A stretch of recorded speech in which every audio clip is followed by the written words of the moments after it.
Agimat de alias Pugi.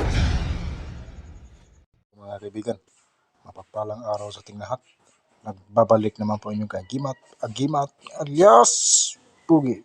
So ngayon mga kaibigan, mayroon po kong ibabagi sa inyo, ipapakita sa inyo. Ngunit bago yan, pagmasdan nyo po muna ng mabuti kung ano po ang ipapakita ko sa inyo bago ko ipaliwanag sa inyo ng lubos. Dahil ang ating aalamin ngayon, ang pinakamatinding agimat ng sinag araw.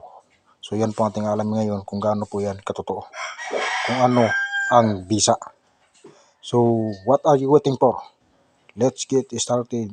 If you are interested in such things, this video is for you. And don't forget to like and subscribe my YouTube channel. So, okay. So let's begin. Huwag na po natin pa yung video nito. So ito na po yung mga kaibigan. Ayan. Alam niyo ba kung ang tawag dito sa nakikita nyo?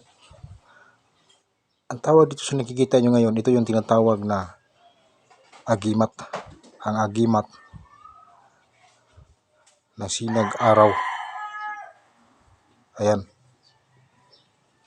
Pagbasta nyo po muna mabuti bago ko ipaliwanag sa inyo ng lubos-lubos. Yan po, ang inuulit ko po sa inyo, yan po ang tinatawag na agimat ng araw o sinag araw.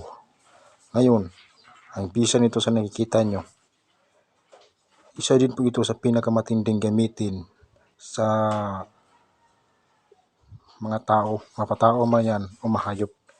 Dahil kapag meron po kayong ganito, ay sisinagan yung mga kaaway mo nito. Mapatao man yan o mapahayop. At ito po ay isa sa pinakamatinding gamitin sa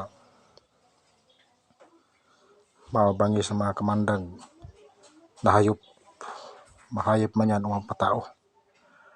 At ito po ay may tagline na pangpalubag loob, pangontra kulam, barang, palipad hangin, o kahit anong klase mga palipad hangin dyan.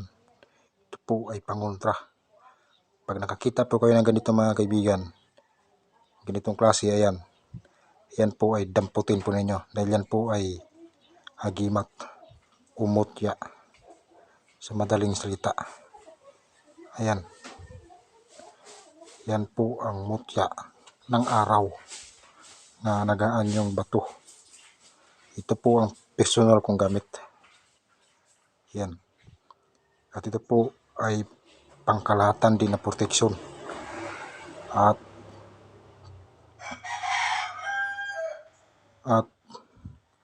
ito po ay